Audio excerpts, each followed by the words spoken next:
సమరం న్యూస్ ఛానల్కు స్వాగతం. ఈనాటి ముఖ్యాంశాలు: పారిశ్రామికవేత్తల గమ్యస్థానం ఏపీ, ముఖ్యమంత్రి చంద్రబాబు వెల్లడి. ఫ్యాక్స్కాన్ మెగా సిటీ ఏర్పాటుకు సానుకూలత. ఉపాధి పనుల్లో ఎవరు తప్పు చేసినా చర్యలు తప్పవు. కలుషిత ఆహారానికి 3 చిన్నారులు బలి. మధుసూదన్ రెడ్డిపై వేటు. చేదు జ్ఞాపకాలను చెరిపేయవచ్చు. అరటి ఆకుల్లో పదార్థాలను ఆవిరి మీద ఉడికించడం వల్ల కలిగే ఆరోగ్య ప్రయోజనాలు. ఈరోజు వార్తలను చూద్దాం. పారిశ్రామికవేత్తల గమ్యస్థానం ఏపీ. పారిశ్రామికవేత్తలు పెట్టుబడులు పెట్టేందుకు ఆంధ్రప్రదేశ్ గమ్యస్థానంగా మారిందని ముఖ్యమంత్రి చంద్రబాబు పేర్కొన్నారు. గతంలో సీఎంగా ఉన్నప్పుడు 4 ఏళ్లు ఈజ్ ఆఫ్ డూయింగ్ బిజినెస్లో అగ్రస్థానంలో ఉన్నామని గుర్తు చేశారు. ఇతరులెవరూ మనతో పోటీ పడలేకపోయారని అన్నారు. ఆ దశ దాటిందని, ఇప్పుడు స్పీడ్ ఆఫ్ డూయింగ్ బిజినెస్పై దృష్టి సారించామని తెలిపారు. 20 రోజుల్లోనే కొత్త పారిశ్రామిక విధానాన్ని తీసుకురానున్నట్లు చెప్పారు. ప్రభుత్వం ఏర్పాటైన 100 రోజుల్లోనే పలువురు పారిశ్రామికవేత్తలతో సమాఖ్యలతో సమావేశమైనట్లు పేర్కొన్నారు. టాటా గ్రూప్ చైర్మన్ చంద్రశేఖరన్తో మాట్లాడామని, ఇండస్ట్రియల్ డెవలప్మెంట్ బోర్డుకు కో-చైర్మన్గా ఉండేందుకు ఆయన అంగీకరించారని వివరించారు. అనుమతుల నుంచి అన్ని అంశాలను త్వరితంగా చేసేందుకు కొత్త విధానాన్ని తెస్తామని చెప్పారు. సోమవారం తిరుపతి జిల్లాలోని శ్రీ సిటీని సందర్శించిన ముఖ్యమంత్రి చంద్రబాబు 1,570 కోట్ల రూపాయల పెట్టుబడులతో ఏర్పాటైన 15 పరిశ్రమలను ప్రారంభించారు. 6 పరిశ్రమలకు శంకుస్థాపన చేశారు. 1,213 కోట్ల రూపాయల పెట్టుబడులతో 5 పరిశ్రమల ఏర్పాటుకు ఒప్పందాలు కుదుర్చుకున్నారు. శ్రీ సిటీలోని కంపెనీల సీఈఓలతో మాట్లాడారు. ఫ్యాక్స్కాన్ మెగా సిటీ ఏర్పాటుకు సానుకూలత. ఉద్యోగాల కల్పన ఆధారంగా ప్రోత్సాహకాలను అందించే విధానాన్ని రూపొందిస్తున్నట్లు ఐటీ, ఎలక్ట్రానిక్స్ శాఖ మంత్రి లోకేష్ పేర్కొన్నారు. త్వరలో ఈవీ, ఎలక్ట్రానిక్స్ పాలసీలను తీసుకురానున్నట్లు తెలిపారు. ఫ్యాక్స్కాన్ సంస్థ ప్రతినిధులతో ఆయన సోమవారం సమావేశమయ్యారు. రాష్ట్రంలో సంస్థల ఏర్పాటుకు అవసరమైన అన్ని అనుమతులను వేగంగా అందించేందుకు ప్రభుత్వం సహకరిస్తుందని పేర్కొన్నారు. ఏపీలో ఫ్యాక్స్కాన్ మెగా సిటీ ఏర్పాటుకు ప్రత్యేక ప్రణాళిక రూపొందించేందుకు ఆ సంస్థ సానుకూలత తెలిపింది. వారి బృందం త్వరలో రాష్ట్రంలో పర్యటిస్తుంది. రాబోయే 5 ఏళ్లలో రాష్ట్రంలో 20 లక్షల ఉద్యోగాలు కల్పించాలన్నదే ప్రభుత్వ లక్ష్యం అని లోకేష్ తెలిపారు. రాష్ట్రంలో తమ అనుబంధం కొనసాగుతుందని ఫ్యాక్స్కాన్ భారత వ్యవహారాల ప్రతినిధి వీలీ అన్నారు. ఎలక్ట్రిక్ వాహనాల తయారీ, సెమీ కండక్టర్లు, డిజిటల్ హెల్త్ కాంపోనెంట్స్ తయారీ ప్లాంట్ల ఏర్పాటుకు సంబంధించిన ప్రతిపాదనలను పరిశీలిస్తామన్నారు. ఉపాధి పనుల్లో ఎవరు తప్పు చేసినా చర్యలు తప్పవు. ఉప ముఖ్యమంత్రి పవన్ కళ్యాణ్. ఉపాధి హామీ పథకం అమలులో క్షేత్రస్థాయి సిబ్బంది నుంచి డైరెక్టర్ వరకు ఎవరు తప్పు చేసినా ఉపేక్షించేది లేదని రాష్ట్ర పంచాయతీరాజ్, గ్రామీణాభివృద్ధి శాఖ మంత్రి పవన్ కళ్యాణ్ హెచ్చరించారు. జవాబుదారీతనాన్ని పెంచాల్సిన సోషల్ ఆడిట్ విభాగంలోనూ అవినీతి జరుగుతుందన్న ఫిర్యాదులొస్తున్నాయని ఆయన మండిపడ్డారు. ఇలాంటి కీలక విభాగంపైన నిఘా పెట్టాల్సిన అవసరం ఏర్పడుతోందంటే పరిస్థితులు ఎంత దిగజారుతున్నాయో అర్థమవుతోందని మంత్రి వ్యాఖ్యానించారు. ఉపాధి పనులకు రాకపోయినా హాజరు వేయడం, పని చేయకుండా చేసినట్లుగా చూపడం, తక్కువ పనిచేసి ఎక్కువ చేసినట్లుగా నమోదు చేయడం వంటి అవకతవకలు గమనించామని ఆయన పేర్కొన్నారు. ఉపాధి హామీ పథకం అమలుపై సచివాలయం నుంచి సోమవారం జిల్లా పరిషత్ సీఈఓలు, జిల్లా పంచాయతీ అధికారులు, జిల్లా జల యాజమాన్య సంస్థ పథక సంచాలకులు, ఎంపీడీఓలతో నిర్వహించిన వీడియో కాన్ఫరెన్స్లో ఆయన మాట్లాడారు. పథక సంచాలకులు కొందరు గ్రామాలకు వెళ్లడం లేదు, తనిఖీలు చేయడం లేదు, సోషల్ ఆడిట్ సభలకు హాజరు కావడం లేదు. క్షేత్రస్థాయి అధికారులు, సిబ్బందిపై పథక సంచాలకులకు నియంత్రణ లేదనే వాస్తవాలు నా దృష్టికి వచ్చాయి. క్లస్టర్ స్థాయిలో పనిచేసే ఏపీడీలు పని ప్రదేశాలకు వెళ్లడం లేదనే ఫిర్యాదులు వస్తున్నాయి. ఇక మీదట పనితీరు మార్చుకోవాలి. మండల స్థాయిలో పథకం అమలులో పూర్తి బాధ్యత ఎంపీడీఓలదే. మండల స్థాయిలో జరిగే అవకతవకలకు ఎంపీడీఓలే పూర్తి బాధ్యత వహించాలని ఉప ముఖ్యమంత్రి పవన్ కళ్యాణ్ అన్నారు. కలుషిత ఆహారానికి 3 చిన్నారులు బలి. వారంతా ఆదివాసీ పిల్లలు.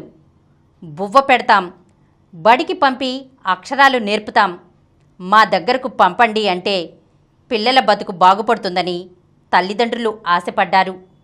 నమ్మి ఆ పాస్టర్ వెంట పంపించారు. మత ప్రచార సంస్థ ట్రస్ట్ ముసుగులో నిర్వహిస్తున్న ఆశ్రమంలో చేరిన ఆ పసిపిల్లలు అక్షరం మొక్క నేర్చుకోకముందే కలుషిత ఆహారానికి బలైపోయారు. వసతి గృహ నిర్వాహకుడి నిర్లక్ష్యానికి అభం శుభం తెలియని 3 చిన్నారులు ప్రాణాలు పోగొట్టుకున్నారు. మరో 35 మందికి పైగా పిల్లలు తీవ్ర అస్వస్థతకు గురై ఆసుపత్రుల్లో చికిత్స పొందుతున్నారు. అనకాపల్లి జిల్లా కోటవురట్ల మండలం కైలాసపట్నంలో ఈ విషాద ఘటన చోటు చేసుకుంది. పోలీసులు వసతి గృహాన్ని సీజ్ చేసి నిర్వాహకుణ్ణి అరెస్ట్ చేశారు. ఆయనపై హత్య కేసు నమోదు చేశారు. మధుసూదన్ రెడ్డిపై వేటు. ఏపీ ఫైబర్ నెట్ మాజీ ఎండీ మధుసూదన్ రెడ్డి గత ప్రభుత్వ హయాంలో పాల్పడిన అక్రమాల పుట్ట పగులుతోంది. అక్రమ వ్యవహారాలు వెలుగులోకి రావడంతో మధుసూదన్ రెడ్డిని ప్రభుత్వం సోమవారం సస్పెండ్ చేసింది. ఫైబర్ నెట్ ప్రస్తుత ఎండీ నుంచి అందిన నివేదిక ఆధారంగా ప్రాథమికంగా పలు అక్రమాలను ప్రభుత్వం గుర్తించింది. అక్రమాల నిగ్గు తేలే వరకు ఆయన రాష్ట్రం విడిచి వెళ్లకుండా చూడాలని నిర్ణయించింది. మధుసూదన్ రెడ్డి బాధ్యతలు చేపట్టినప్పటి నుంచి ఫైబర్ నెట్ను జేబు సంస్థలా మార్చేశారు. వైకాపా ముఖ్య నేతల సిఫార్సుల ఆధారంగా ఇష్టారాజ్యంగా కాంట్రాక్టు ఉద్యోగుల నియామకాలు చేశారు. సోదరుడికి నిర్వహణ కాంట్రాక్ట్, మేనల్లుడు హెచ్ఆర్ విభాగానికి ఇన్ఛార్జ్, ఒక్కొక్క విభాగానికి అస్మదీయులు పర్యవేక్షకులుగా పెద్ద కోటరీ ఏర్పాటు చేసుకున్నారు. మాజీ సీఎం అండతో బిల్లులు కూడా లేకుండా సంస్థ సొమ్మును ప్రైవేట్ వ్యక్తులకు పంచిపెట్టే స్థాయిలో చెలరేగిపోయారు. ఆయన పాల్పడిన అక్రమాలపై అందిన సమాచారం మేరకు ప్రభుత్వం ఆయన్ను సస్పెండ్ చేసింది. చేదు జ్ఞాపకాలను చెరిపేయవచ్చు. రోజంతా మనకు ఎదురైన పరిణామాలకు సంబంధించిన జ్ఞాపకాలను మెదడులో నిక్షిప్తం చేయడానికి నిద్ర దోహదపడుతుంది. అయితే మెదడు కణాలకు కొరత అనేది రాకుండా ఒక వ్యక్తి జీవితకాలమంతా ఈ ప్రక్రియ ఎలా జరుగుతుందన్నది ఇప్పటి వరకు శాస్త్రవేత్తలకు అంతుచిక్కకుండా ఉంది. తాజాగా అమెరికాలోని కార్నెల్ విశ్వవిద్యాలయం పరిశోధకులు ఈ గుట్టు విప్పారు. గాఢ నిద్రలో ఉన్నప్పుడు కొన్నిసార్లు మెదడులోని హిప్పోక్యాంపస్ అనే భాగంలో కొన్ని నిర్దిష్ట ప్రదేశాలు క్రియారహితంగా మారుతున్నాయని, దీనివల్ల న్యూరాన్లు రీసెట్ అవుతున్నాయని తేల్చారు. ఫలితంగా అవే వ్యవస్థలు అవే న్యూరాన్లను మరుసటి రోజు అభ్యాస ప్రక్రియలకు ఉపయోగించుకోవడానికి వీలవుతోందని శాస్త్రవేత్తలు తెలిపారు. కొత్త విషయాల గురించి తెలుసుకోవడం, జ్ఞాపకాలు ఏర్పరచుకోవడంలో హిప్పోక్యాంపస్కు ప్రమేయం ఉంది. నిద్రించేటప్పుడు రోజంతా మనం నేర్చుకున్న, మనకు ఎదురైన అంశాలపై మెదడు కణాలు దృష్టి సారిస్తాయి. ఆయా అంశాలతో ముడిపడిన పోకడలను పునఃసృష్టిస్తాయి. తద్వారా జ్ఞాపకాల నిక్షిప్తానికి సాయపడతాయి. ఈ ప్రక్రియను మెమరీ కన్సాలిడేషన్ అంటారు. దీనివల్ల జ్ఞాపకాలు మెదడులోని కార్టెక్స్ అనే పెద్ద ప్రాంతాల్లో నిల్వ ఉంటాయి. జ్ఞాపకాలను పదిలపరచడంలో హిప్పోక్యాంపస్, కార్టెక్స్ రెండూ ముఖ్య పాత్ర పోషిస్తాయి. స్వల్పకాల జ్ఞాపకాలను దీర్ఘకాలం భద్రపరిచేందుకు వాటిని హిప్పోక్యాంపస్ కార్టెక్స్కు బదలాయిస్తుంది. హిప్పోక్యాంపస్ను 3 భాగాలుగా శాస్త్రవేత్తలు వర్గీకరించారు. అందులో 2 కాలం, ప్రదేశానికి సంబంధించిన జ్ఞాపకాలను పదిలపరుస్తుంటాయి. మూడో దానికి నిద్రించే సమయంలో హిప్పోక్యాంపస్లోని పలు భాగాలను క్రియారహితం చేయడం, రీసెట్ చేయడంలో ప్రమేయం ఉందని పరిశోధకులు తాజాగా గుర్తించారు. నిద్రించే సమయంలో ఈ భాగంలోని కొన్ని ప్రాంతాలు నిద్రాణ స్థితిలోకి జారిపోతున్నట్లు గుర్తించాం. చాలా చురుగ్గా ఉండే ఆ ప్రాంతాలు అకస్మాత్తుగా క్రియారహితంగా మారిపోతున్నాయి. ఇది జ్ఞాపక శక్తిని రీసెట్ చేసే ప్రక్రియ.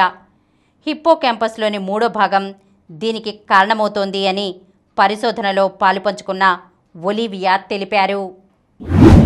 అరటి ఆకుల్లో పదార్థాలను ఆవిరి మీద ఉడికించడం వల్ల కలిగే ఆరోగ్య ప్రయోజనాలు. అరిటాకులో భోంచేస్తాం, అరిటాకులో చుట్టి ఆవిరి మీద ఉడికించుకుంటాం. ఈ అలవాటులో ఎన్నో ఆరోగ్య సూత్రాలు దాగి ఉన్నాయి. మరీ ముఖ్యంగా దక్షిణ భారతదేశంలోని సంప్రదాయ వంటకాల్లో, పాకశాస్త్రంలో అరటి ఆకులు ప్రధాన పాత్రను పోషిస్తూ ఉంటాయి. ఇందుకు కారణం అరటి ఆకుల్లో ఆరోగ్యాన్ని పెంచే పోషకాలు దాగి ఉండడమే. అయితే అరటి ఆకుల్లోని సుగంధభరితమైన పాలిఫినాల్స్ మన శరీరానికి అందాలంటే అరటి ఆకుల్లో భోజనం చేస్తే సరిపోదు. ఆ ఆకుల్లో పదార్థాలను ఉంచి ఆవిరి మీద ఉడికించాలి. కాబట్టి అరటి ఆకుల్లోని ఆరోగ్యకరమైన పోషకాలను పొందడం కోసం ఆ ఆకుల్లో పదార్థాలను వండుకునే విధానాన్ని అలవాటు చేసుకోవాలి.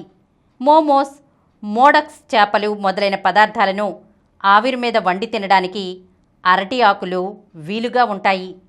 గోవా, పార్సీ వంటకాలు ఎక్కువగా ఈ విధంగానే తయారవుతూ ఉంటాయి. చైనీస్ వంటకాల్లో కూడా కొన్ని మాంసపు రెసిపీలను అరటి ఆకుల్లోనే వండుతూ ఉంటారు. అయితే వంట కోసం ఉపయోగించే ఆకులు తాజాగా, లేతగా ఉండాలి. వాటిని శుభ్రం చేసి ఉపయోగించుకోవాలి. అరటి ఆకుల్లో వండిన వంటకాలకు మధుమేహంతో పోరాడే గుణాలు సమకూరుతాయని పరిశోధనల్లో తేలింది.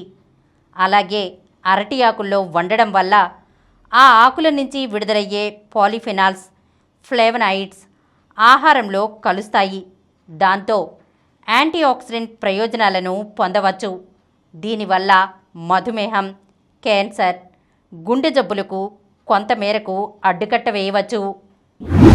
ఇప్పుడు కొన్ని సంక్షిప్త వార్తలను చూద్దాం. హైబ్రిడ్ విధానంలో ఆరోగ్యశ్రీ సేవలు. బీమా విధానంలో హైబ్రిడ్ పద్ధతిని అనుసరిస్తూ ఆరోగ్యశ్రీ సేవలను అందించేందుకు రాష్ట్ర ప్రభుత్వం కసరత్తు చేస్తోంది.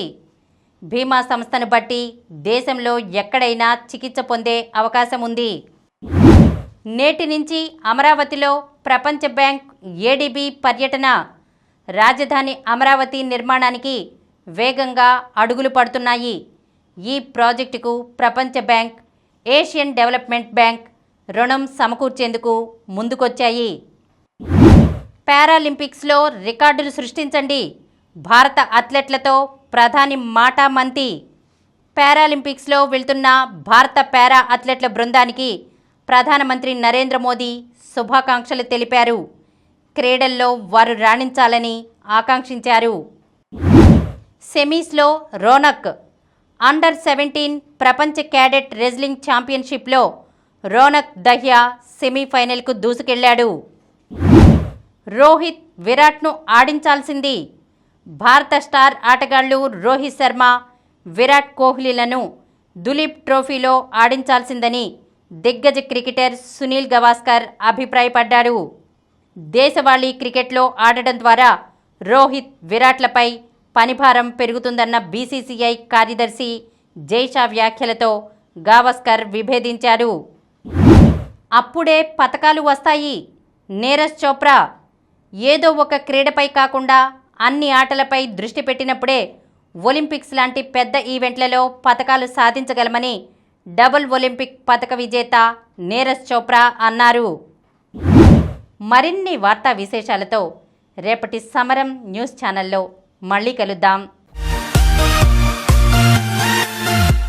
ప్రతిరోజు వార్తా విశేషాల కోసం అనతి కాలంలోనే 20 కోట్ల వ్యూస్ సాధించిన సమరం ఛానల్ సమర్పించు సమరం న్యూస్ ఛానల్కు సబ్స్క్రైబ్ చేయండి, లైక్ చేయండి, మీ ఫ్రెండ్స్కి షేర్ చేయండి. అలాగే ప్రక్కనున్న గంట సింబల్ని ప్రెస్ చేయడం మర్చిపోకండి. Please download Samaram Channels app from Google Play Store and watch your favorite channels. Click the bell icon and subscribe to the channels.